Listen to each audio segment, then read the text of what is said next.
Hello everyone and welcome to my channel. Today when I'm recording this, it's actually Friday the 13th. And what's so special about Friday the 13th this year is that it's actually the only one in the year. And it's actually Jason's for his birthday, canonically. So I thought, what a better way to celebrate than to read and share some scary stories with you all. I hope you enjoy.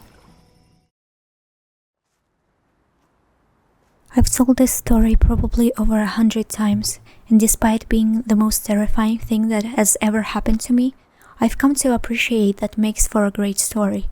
So I figure I'll share it with you all here. I should start by saying that I always hated going camping. My parents sent me to summer camp every year in Colorado, which involved at least one camping trip into the woods. Despite the brevity of these trips, I always resented them. The heavy bag, the lack of toilets, the spiders that always found their way into my tent. When I turned 16 and became a camp counselor in training, however, my distaste for the whole experience briefly changed. At that age, we were only a few years older than the oldest campers, but we were given considerable leeway in what we were allowed to do. Most nights, we would have to stay in the cabin with our campers, but it was rumored that the camping trip was a time where the counselors in training would get drunk, smoke weed, and hook up with each other after everyone else went to sleep. What I didn't know, however, was that the events of that camping trip would dissuade me from ever going camping in the woods again. The trip began as any other. Altogether, there were around 30 people on the trip, 4 counselors in training, 4 counselors, and around 20 or so boys and girls between the ages of 13 and 14. Walking in a single file line up and down the various trails, you could hardly hear any sounds of nature over the conversations and laughter of the campers.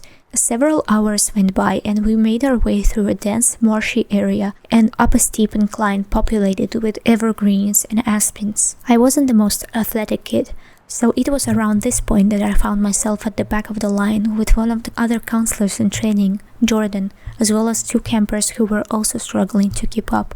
The 4 of us started chatting, and in our distracted state, we began to fall more and more behind the rest of the campers, until the last of them faded out of view around a bend about 50 feet up the way. Unconcerned, we kept walking at the same slow pace, but after 30 minutes or so, the trail started to level off, and I began to feel increasingly anxious.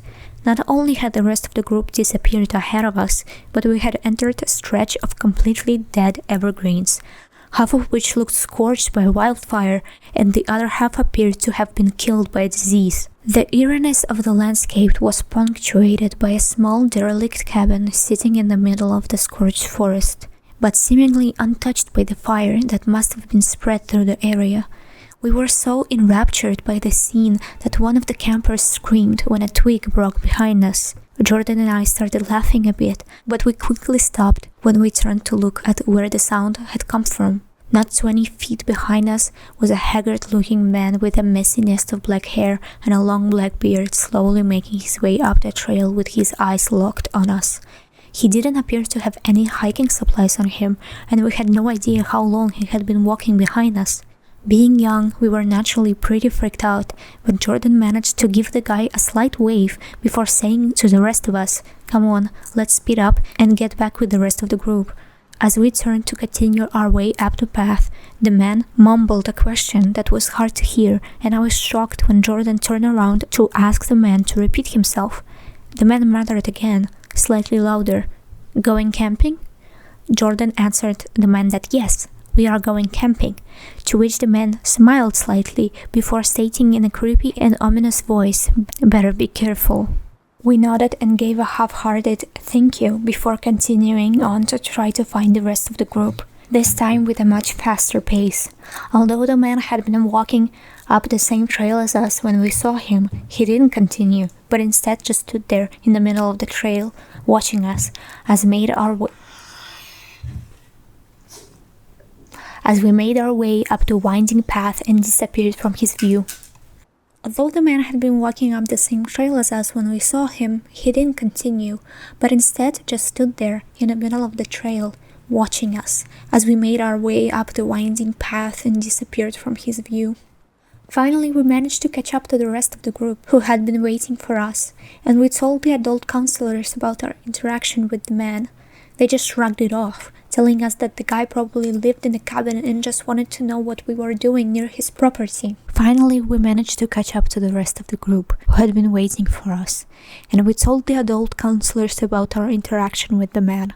They just shrugged it off, telling us that the guy probably lived in the cabin and just wanted to know what we were doing near his property. Still, I felt unnerved by the encounter, and when we finally arrived at the campsite, I couldn't shake the feeling that the man had somehow followed us. Eventually, though, I put it out of my mind and managed to enjoy myself a bit.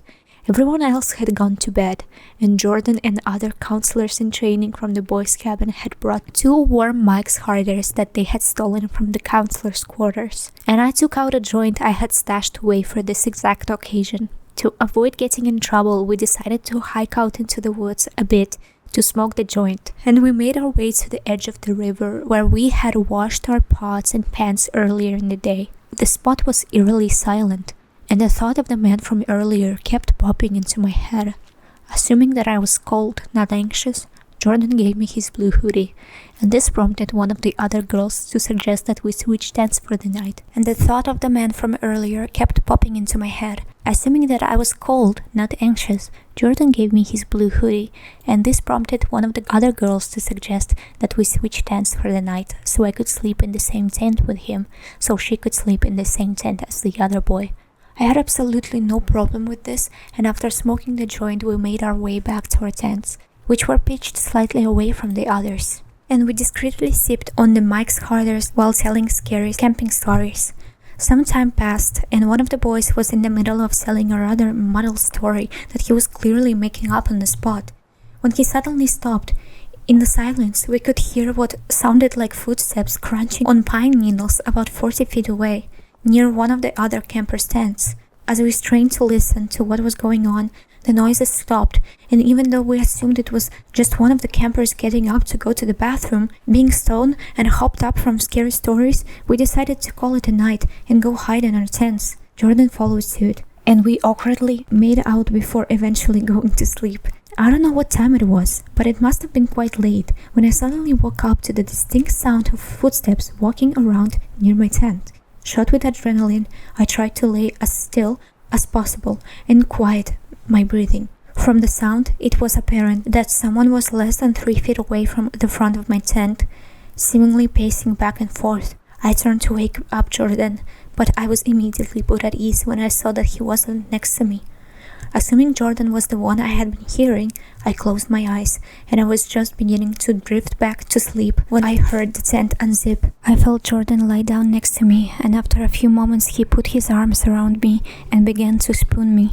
After nearly drifting off to sleep again, I realized I had to go to the bathroom and muttered something about having to go to pee before beginning to unzip my sleeping bag. Seemingly annoyed by the noise, Jordan lazily turned over, pulling his hoodie up over his head before going still again, quietly so as not to wake him. I unzipped the tent and quickly scanned the campsite for any movement, comforting myself that Jordan had just gone to pee and was fine. I put my shoes on and began making the trek across our campsite to the designated pee zone. I had just made it to the area and pulled my pants down, and I heard rustling coming from the campsite, as if someone was rummaging through our supplies and bags. Still slightly drunk, I tried to pull my pants up, and in my haste, I lost my balance and tried to catch myself with a branch that made a loud snapping noise when I grabbed it. I tried to gather myself as quietly as I could, but when I finally managed to look up, I could see that there was a figure making its way across our campsite in my direction.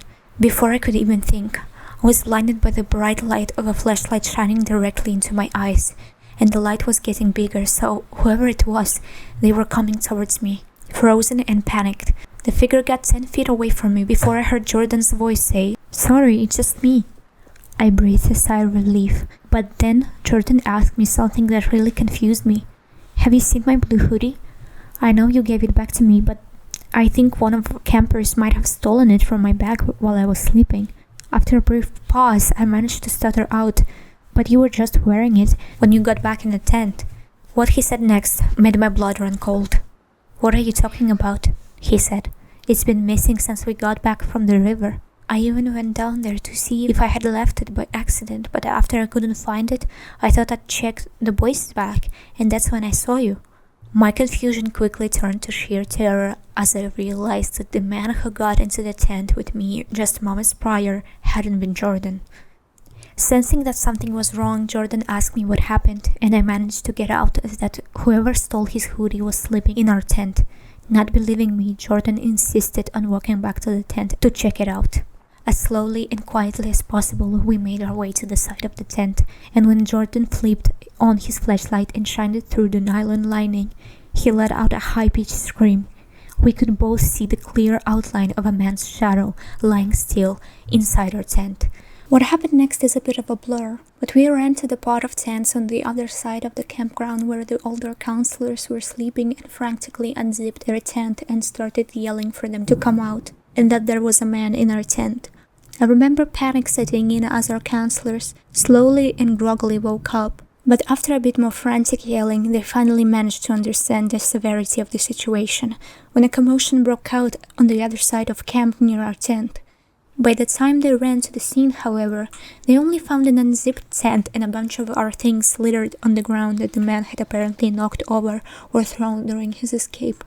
After that, we heard the counselors radioing back down to the camp to call the police, and we could tell that they were as scared as we were. I don't think any of us slept after that. Luckily, we only had to wait a few hours for the sun to come up, and by that time, a few of the other counselors had arrived with guns to escort us back to camp. On our way back down, one of the campers found Jordan's jacket tied around one of the trees on the path like some kind of marker. Needless to say, he didn't want the hoodie back, and we just left it there. To this day, I can't say for certain that the man in the tent was the same guy that we ran into earlier on the trail, but his face in that night still haunts me. Something in the lake tried to lure me in. I'm not sure how to start this, so I'll give a bit of a background info. This happened a few years ago, back when I was 13.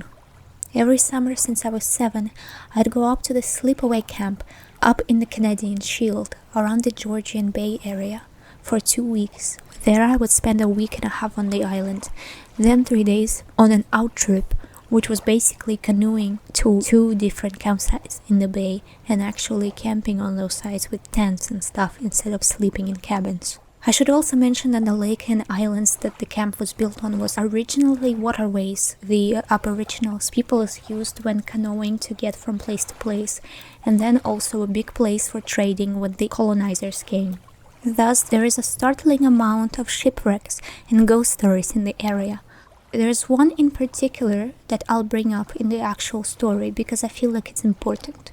That's all the backstory I can think of giving at the moment, so I'll get into the story now. A few summers back, I went up to this camp, like normal. I got the top bunk in the cabin, met my cabin mates, A, D, B, C, K, Camper K, and my counselors, E and SK, Staff K. The out trip would be the following morning because of scheduling, and thus after getting up at 7, we set out at 8. We took 3 canoes with the counselors turning 2 and a more confident camper starting the 3rd. I was not starting, as I sucked at it. I still do. We paddled for 4 or 5 hours down the channels, and it was all fairly normal, right up until we reached the first campsite. The first campsite was on a bare, rock-covered point, and setting up the tents and splitting off into groups for set tents was fairly easy. The counselors had their own tent, and were also setting up the camping stoves because they didn't trust us with them. After that was finished, we went swimming.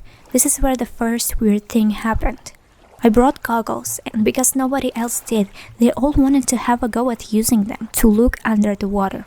A was the most insistent, so I give them the goggles to get them to leave me alone and decide to look for crayfish. The counselors are supervising all of this and can see this happening. Not even 5 minutes later, A suddenly resurfaces by the dock, screaming and flailing and freaking out. They book it back to shore, and the rest of us get called in. We all wonder what the hell happened to make A so worried like that, and A swears up and down they saw somebody else swimming under the dock with them, even when it was only us on the campsite. Worry turns into exasperation, and none of us take A seriously because we all think they're trying to mess with us. E even takes the goggles and goes to look under the docks. And wouldn't you know, nothing is under there. After that, A just storms off back to the tents, and we pack up and have dinner. Day 2 happens, and overnight rain decides to show up and be awful, and when we go to get breakfast ready, we discover that all of our food barrels, which we placed by the water, have been opened and dug into, with a few food items bobbing around in the water. In a similar vein, some of the stuff that was placed by the food barrels was also in the water, which she had to swim for. Even then, some stuff was still missing. This was confusing, as the barrels were bear and raccoon-proof, and were closed with a ring connecting the lid and barrel to each other. We just sort of decided that somebody didn't close it properly and ate our soggy breakfast in misery. We get back into the canoes after packing up all of our stuff and beginning to paddle. While I was paddling, I swear that I heard scratching sounds on the bottom of the canoe as we got closer to the lake where we were staying at for the night. However, it was also raining hard during this time, so I might have been fooling myself. The campsite we need to get to is impossible to canoe to, so we needed to portage. To be funny or just to freak us out after yesterday's events, SK decided to point out a Mary statue on the opposite shore and tell us the story behind it.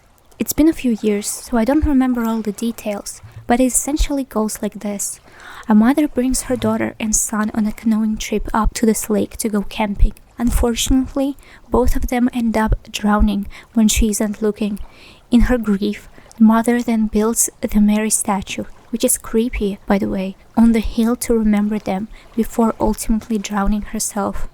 We were all reasonably freaked out by the story, being 13 and all. We're still talking about it even when we finish the portage and get to the campsite on the lake, where we set up the tents and have dinner. When Dee is washing dishes, however, she slips and falls in. This part of the lake is shallow, but Dee seems to be freaking out and struggling to get her leg out of the water.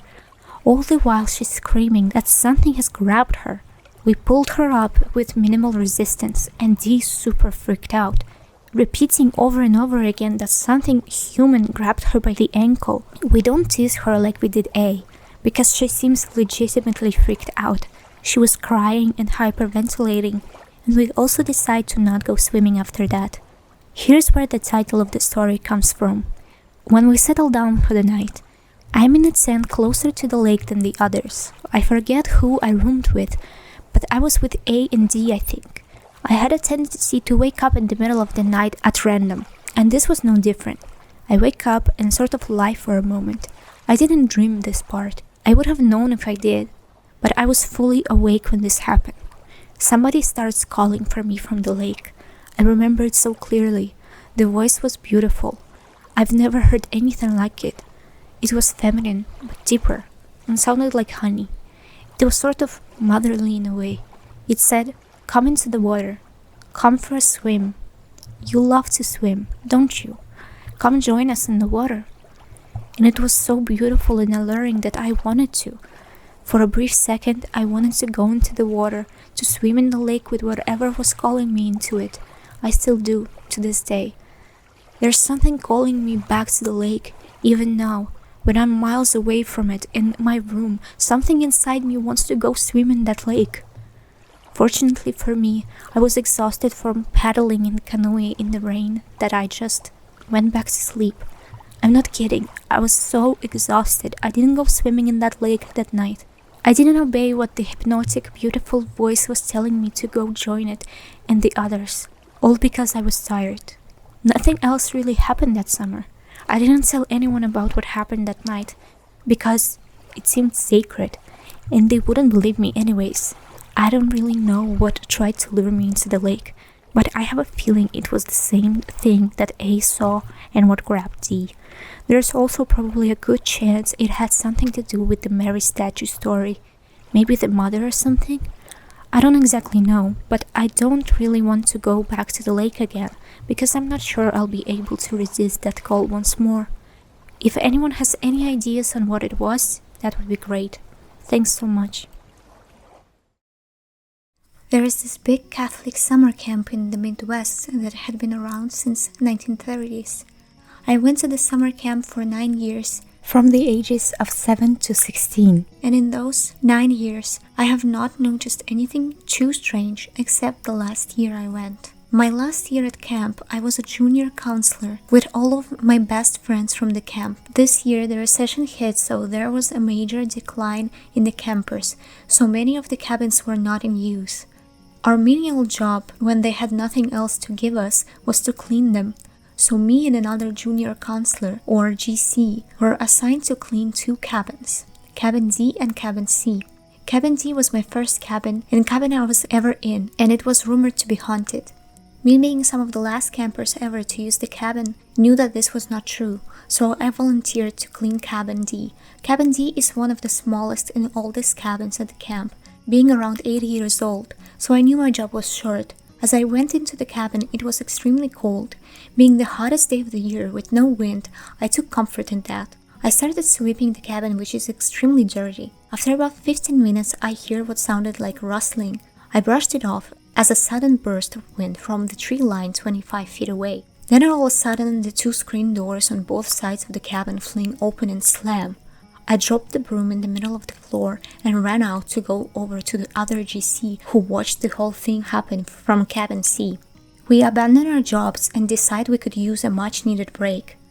Later on that night, I was asked to bring back the broom that I was using because brooms are a high commodity and are used about everywhere. Me and one of my best friends from camp decided to go get the broom from Cabin D. I haven't told him about the door slamming shut on me from earlier in the day because he would be too chicken to go. So we get to the cabin and turn on our flashlights to retrieve the broom, and we see it standing straight up on the bristles. We both look at each other and the broom falls to the ground. He walks up and grabs it, thinking that I left it like that because it was a common trick. As soon as he walks out, the other door of the cabin flies open and slams. We jump and run, both knowing what happened. We ran to our cabin that we just started living in, maybe 45 feet away. We lived in the cabin for 2 weeks, and every night we heard rocks be thrown at our cabin and giggling. 2 senior counselors, a few years before us, were doing night watches where they watched to make sure none of the kids were goofing off when they saw lights of flashlights from Cabin D, which was uninhabited at the time. They were thinking it was just some campers exploring, and as they went closer, they hear a loud beep. They opened the door to find 2 batteries, no campers, and a smoke alarm going. They booked it and didn't look back. After 2 weeks, I decided to take a break for a week. After I came back, I found out that they tried training new GCs in the new cabin and it failed miserably because 1, no electricity for their phones, 2, because odd stuff happened, like the place being ransacked, missing items, and shutter being closed when they should be open. I doubt any of this happened. It was most likely to be a prank from older counselors, who the majority of it didn't like this group. It was the last night of the summer at the camp, so me and a group of friends went down to this big pasture to look at the stars. The whole time it felt like we were being watched and followed. As we walked around, all of us agree we felt this. Not paranormal, but creepy. Back in the 60s, a counselor went down to the beach to do some canoeing alone while on break, last activity period of the day. He fell in and didn't know how to swim. They didn't realize until morning he was missing and noticed his t-shirt on the beach. They resumed beach activities for the day because no one visibly saw the body. Every night they had counselors swim across the lake to try and find the body in pitch black. This part creeps me out. It took 3 days to find the body washed up on shore. The fact that you blindly went into the water searching for a dead body creeps me out to no end. I went to a typical YMCA summer camp when I was in middle school. It was 2-week session every year and was exhaustingly fun. We'd stay up all night and tell stories or dare each other to do stuff. One night we'd planned a pillow raid on a girl's cabin where we'd sneak through the woods with pillows and creep into their cabin to have a pillow fight. This was to be a retaliation for the same girls throwing our clotheslines into a tree. We snuck over to their cabin and walloped everyone with pillows. Counselors began yelling and shining lights as we ran off. I lost the group, but my friend Brad and I stayed in pursuit of someone who went in different direction. We assumed they knew a shortcut or a secret way back. They ended up diving into a bush somewhere off the path in the woods between the boys' and girls' cabins. Brad and I followed quietly. We squatted down in the bush next to an individual who was not part of our cabin and wasn't part of the pillow fight either. Confused as to whether or not we should be quiet still or run, I flat out screamed and grabbed Brad to run with me. I remember seeing this individual's eyes as they raised a finger to try and shush us, but we bolted. We got back to the cabin and tried to recount what happened. It became clear that the person in the woods was a creep who was coincidentally watching the girls' cabin. Abandoned campground. So I grew up in the country. I'm not talking like middle of nowhere, but it was definitely a step down from the suburbs. For context, next to my house was a massive cornfield, but the houses on the roadside and across the street were somewhat close, but I also lived on a 7-acre lot, so it was somewhere between like rural country and suburbs. Anyway, at the back of the property was a pretty big forest that eventually leads into a nature trail, but before that there used to be a campground. This campground used to be a pretty popular place back in the day, long before we moved there. But it eventually closed abruptly. I don't know why exactly, but I've heard a lot of talk about there being issues with drugs. There were also rumors that people had been attacked there. No one that we know in the area who was there at the time really knows for sure. But the fact remains that it closed. And they didn't tear down anything. They just left this abandoned camp, complete with cabins, a mess hall, other buildings, and a swimming pool. That in itself sounds creepy, and it was, but at the time the story takes place, I was very young, probably like 7 or 8, and I was also pretty naive given my age. Now this forest and abandoned camp wasn't part of our property, which ends just when you get to the tree line. However, at the time, the owner of that property and my dad were friendly with each other, and this guy said he didn't care if we went back there and even let my dad hunt back there during deer season. So one evening when my mom was working nights, my dad took my sister, who is less than a year younger than I am, and me back there to explore. It wasn't dark yet, as it was the summer, but it was getting close by the time we headed back there. We explored a bit, though most of the buildings were locked, and the pool was gross, plus there was a lot of spiders around. I was getting eager to go back, and it was also pretty dusky by the time we explored the cabins. They were all unlocked, and some didn't even have doors, so we were just looking around. In hindsight, this sounds like the beginning of a horror movie, but I didn't know any better at the time, and my dad is basically fearless. While we were in one of the cabins, we heard voices outside it, and we peeked out one of the windows and saw 2 20-30-something guys.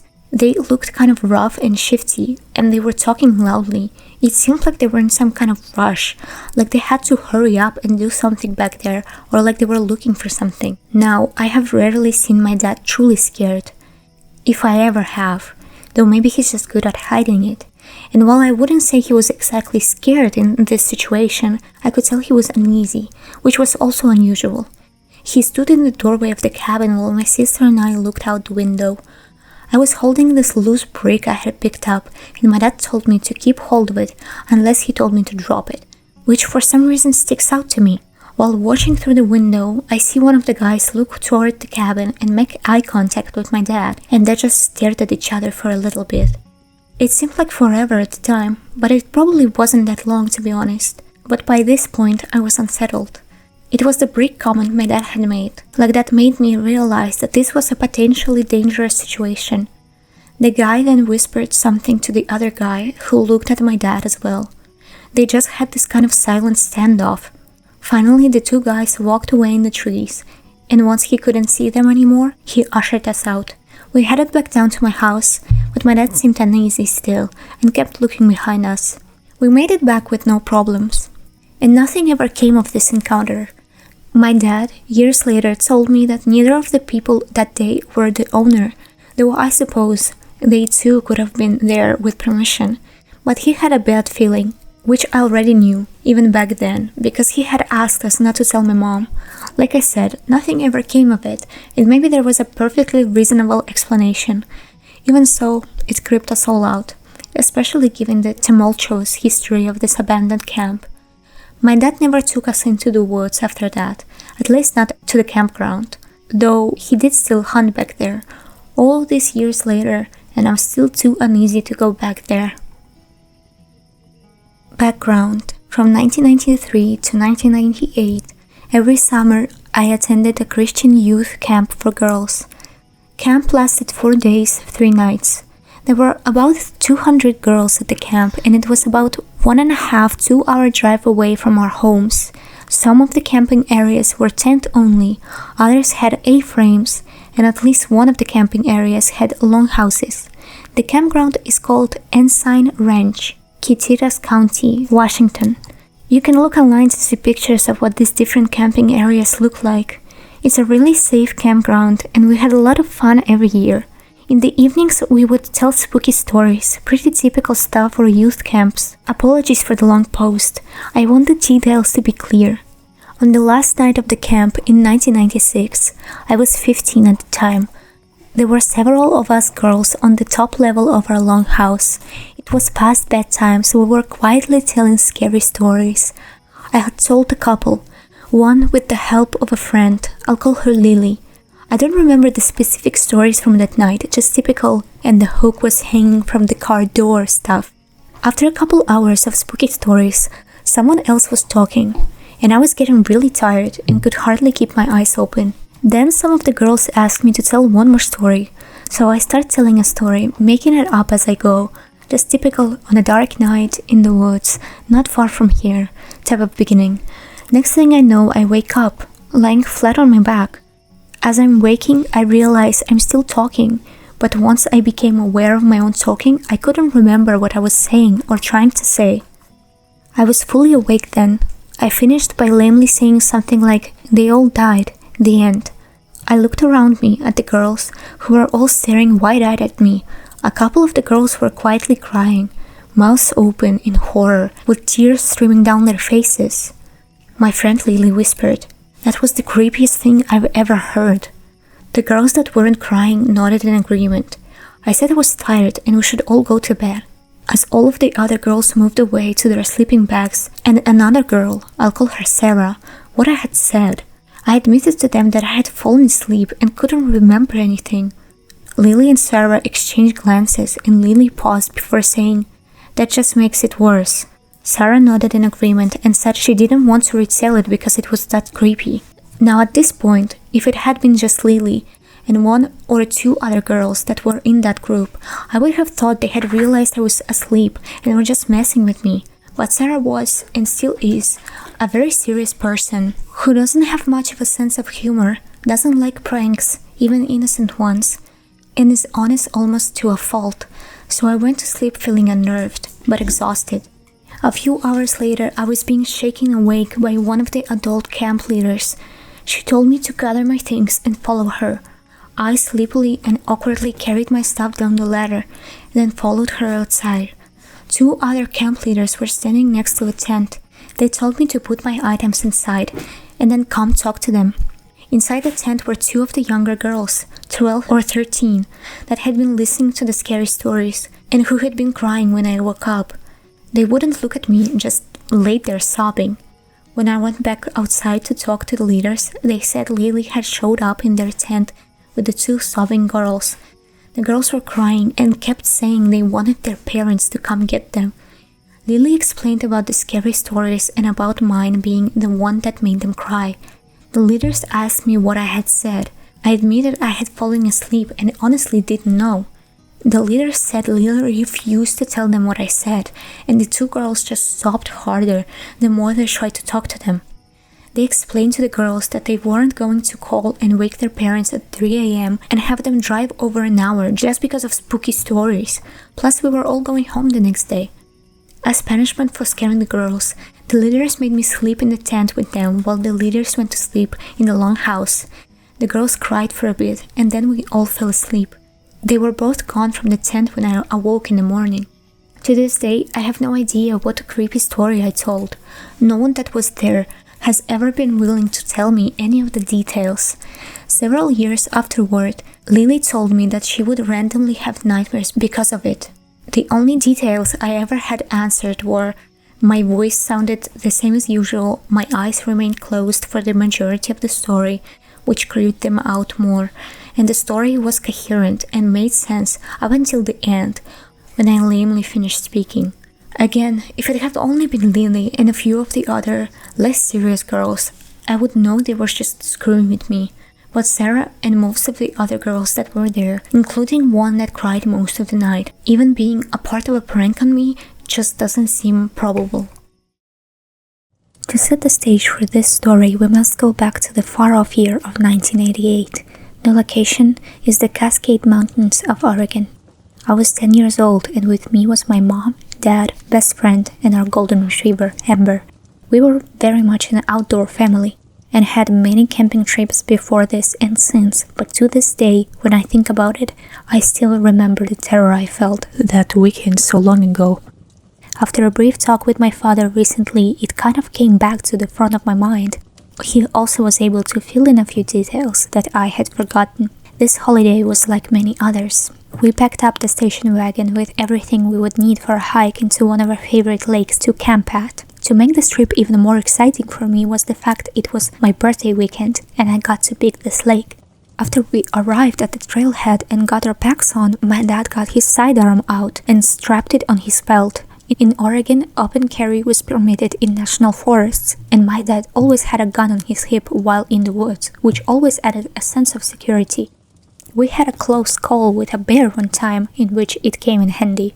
The lake was about a 4-mile moderate hike in through some thick forest, but the trail itself was well maintained and was never very busy, so it was going to be a very pleasant hike in. We started off on our hike, and back in the 80s, it was not uncommon to have your dog off-leash on the trails in the forest, so we let Amber run and do her thing. She was a good dog and never ran off for too long or jumped on people. She did love people though, and speaking of people, we did not see anyone else on the trail after about 2 miles in on the hike, which was nice since it was just all of us talking, laughing, and enjoying nature. My best friend and I started to hike ahead of everyone else because we were so energized and excited about finding the first and best tent spot once we got to the lake. Amber was bounding ahead of us and having a great time too. We were about 20 yards ahead of my parents when Amber stopped, dead in her tracks. I thought she maybe saw a chipmunk or something, maybe a bird, but her hackles came up and she let out the lowest of growls. She never growls. So we stopped walking, and I thought maybe a bear or deer or something was just off the trail and she saw or heard it. We immediately started walking backwards, and my parents caught up to us. My dad asked us what was going on. I told him that Amber is up the trail and is growling at something. He tells us girls to stay back with my mom, and he walks ahead to where Amber was at on the trail. My dad gets up to her and looks around. I heard Amber whimper a bit while looking off the trail. My dad comforts her and calls her back and walks back to us. He says it must have been an animal and he did not see anything right off the trail or ahead of us. He says to let him take the lead and we continue to hike. It did not take long before it was forgotten, and Amber and the rest of us are all having a good time again. We arrived at the lake, and much to my delight, there was no one else there camping. The water was clean and blue, and the shade from the trees made the whole scene just perfect. My friend and I found the best spot to set up our tent, and my parents followed suit. After we had camp set up, my folks went off to fish just down the hill, and my friend and I took off with Amber to walk around to the other side of the lake to catch salamanders. We only made it about 1/8 of a mile when Amber stopped and started to growl. We stopped and looked around and heard brush rustling. Then, right in front of us, a man walked out of the trees. Amber stayed right by our sides and started to bare her teeth. He was taller than my dad, so at least 6'4", was very skinny, but had very broad shoulders. He was clean-cut and was wearing black jeans and a white polo shirt and loafers. I mean, he did not look like he had hiked at all or was even dressed for the outdoors. He almost looked like he came out of church. We just stood there. trying to process the situation when Amber began to bark. The guy stood there, not moving, and he smiled, like the creepiest smile. It felt like someone who thought that was what the smile was supposed to look like. Amber kept barking, and this got my parents' attention, and they looked up to us and called out to us to come back. We complied and started to walk back towards them. My dad walked back to camp, sat down, and told us that he thinks the guy was just a yuppie camper and does not know much about the outdoors. But my dad said he got a weird vibe of him and would be keeping an eye out for him. Amber stayed by her side and was calm, yet she kept looking towards the direction the guy went. A bit more time goes by, and we have a nice campfire going and the sun was starting to set. We cooked some dinner and made s'mores afterwards. My friend and I decided to go to our tent and read some books and tell each other some scary stories. Amber followed us to the tent and laid right outside of the door. My parents walked down to the lake to sit, have a beer, and just chill. They were never more than 50 yards away. Not long after my parents walked away, I heard Amber start to growl. Then we hear footsteps coming from the woods behind our tent. My friend and I turn off our flashlight and go quiet to listen. The footsteps stopped at the edge of the woods. We then hear heavy breathing and a grunting sound. Amber starts to bark, and we then hear the footsteps retreat to the woods. Amber whimpers a bit, and I then hear my parents walking back to the camp. I go out and tell them what happened. My dad said that he heard Amber barking and that is why they came back up. I asked my dad what we should do, what is going on, and if the strange guy was the one creeping around. He tells me that we will see about moving camp in the morning since we still have 3 days left on the trip and nothing has happened to warrant just leaving. But he said that we will play it by ear and just be a little more vigilant, and if something changes, we will decide what to do next. He tells us to try to get some sleep, and we all turn in for the night. The next morning, we get up and have breakfast. After breakfast, we head down to the lake to fish. It was a beautiful day, and we were having so much fun. The events from the prior day were almost forgotten. We decided around lunchtime that we would go for a short hike to the waterfall that is up from the lake. We were gone for only about an hour, and when we came back, we found our tents opened and our sleeping bags dragged out on the ground. My dad tells us to hang back with Mom, and he goes to investigate. He comes back and says nothing is missing, but it was not an animal that did this. He says we should break camp, hike back to the car, and find another spot to camp for the next couple of days. I could tell my dad was not wanting to frighten us, but I heard the urgency in his voice. I was very disappointed, but if it meant we could enjoy the rest of the trip and not worry about some creep messing with us, then it was worth it. We broke camp and started our hike back. That was in the lead, and we were double timing it and made it back to car in record time. As we walk over to the car, we see that one of the tires was flat.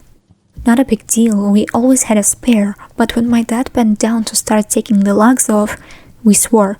It was not just a flat, someone slashed the tire. Dad changed that tire in record time, and we threw everything into the car. And he goes to turn the car on, but it would not start. Dad swears, gets out of the car, and pops the hood.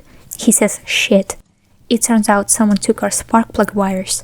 Old cars like that Chevy wagon did not have internal hood releases. You could just pop the hood from the outside. Dad slams the hood, says some very colorful words, and kicks some rocks. We were stuck, and no one else was at the trailhead. We were stranded. My parents are calm under pressure, and after a few minutes of discussion, it was decided that Dad would start walking down the road until he could hitch a ride to town and go to the auto parts store. Mom and the rest of us were going to wait with the car and look for someone to hopefully pull into the trailhead and help us. A few hours go by, and no one has come to the trailhead. It is getting hot, and we are hungry and tired. My mom mixes some lunch and we go sit under a tree to cool off. Amber is by our side and was calm, but then we hear a voice. Amber leaps up and starts to whimper. The creepy guy from yesterday comes down the trail and is asking my mom if we need help. My mom tells us that we are fine, that it is being settled and my dad will be back soon. This creep then tells her that his camp is closed and he is parked on the old fire road that is near the lake, and asks us if we would like to come back to his camp and wait until my dad returns. Mom sternly tells him no, that we will just wait here and thank you anyway. He does not like this. He tells my mom that it is not safe out here for a pretty lady and 2 young girls. My mom, like my dad, is no pushover and asserts herself again that we do not need any help and to please just leave us alone. The guy just stands there, smiles wide, and then just turns around and leaves. My mom is visibly shaken, and us girls were just a bit scared. My mom comes over to us and tells us that we need to stay close and do not wander, and that we will be okay. My friend and I are really kind of freaked out and are just hoping my dad will make it back soon. After about another 30 minutes, the creepy guy comes back. This time though, he's not alone, and has a slightly younger guy with him. The other guy is dressed as a yuppie camper and had a very stern look on his face. My mother stands her ground as they approach. Amber starts to low growl, and her hackles go up. The 2 guys flank us, and one of them flashes a gun tucked into his belt. The older guy tells us that we need to go with them and that they were not asking. My mom backs up next to us and without taking her eyes off them, reaches to her belt and pulls out her Bowie knife.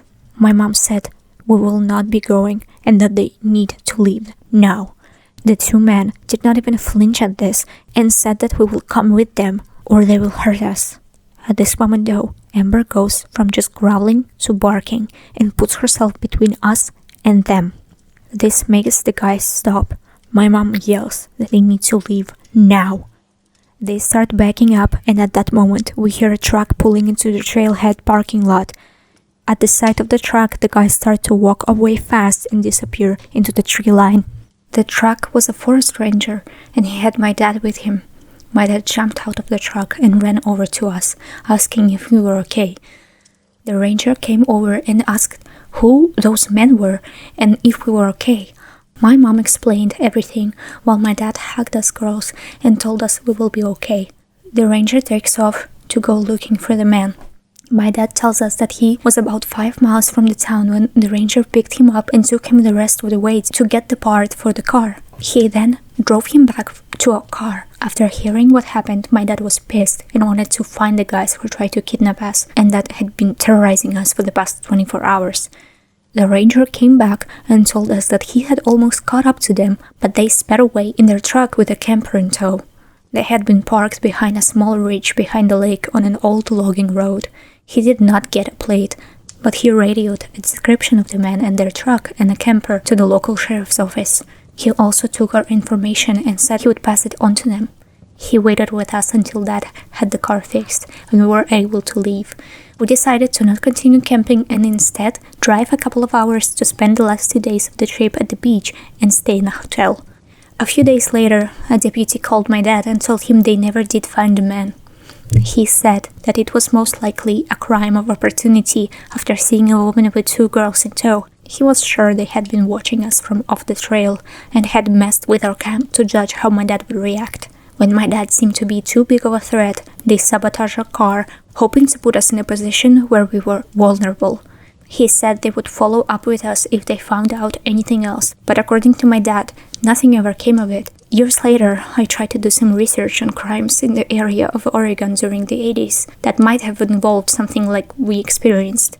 All I could find was a few reports of campers being robbed and a few cars broken into. There was one case of a young lady and her dog going missing from an area near there, but it was never determined what had happened to her, or even if it was something bad or she just ran away. I can tell you that we did go back to that lake a few years later and had a very uneventful camping trip. It was nice to go back and find some joy in a spot that was special to me. I really hope those creepy guys never hurt anyone and maybe were caught for other crimes. I will never know though. I just hope to never run into a situation like that again. I can say that having a dog along with us helped our situation. She was the hero and kept us alert. Amber went on to live until she was 12 years old and passed with her favorite people around her. Remember to stay safe, stay watchful, and it never hurts to have a sweet, brave dog with you. Thank you for staying until the end of this video. If you did, it means a lot to me. I hope with these videos to share some spooks with you all and maybe bring you some relaxing, nostalgic atmosphere along with it. Please tell me in the comments if you prefer this type of video with no face cam, just text and atmospheric background, or would you prefer a face cam mixed with some photos? I actually don't have a camera or a webcam right now, that's why I chose this style of video, but let me know if you like this or you prefer something else. Let me know. Thank you. I won't take any more of your time. Hope you sleep well tonight.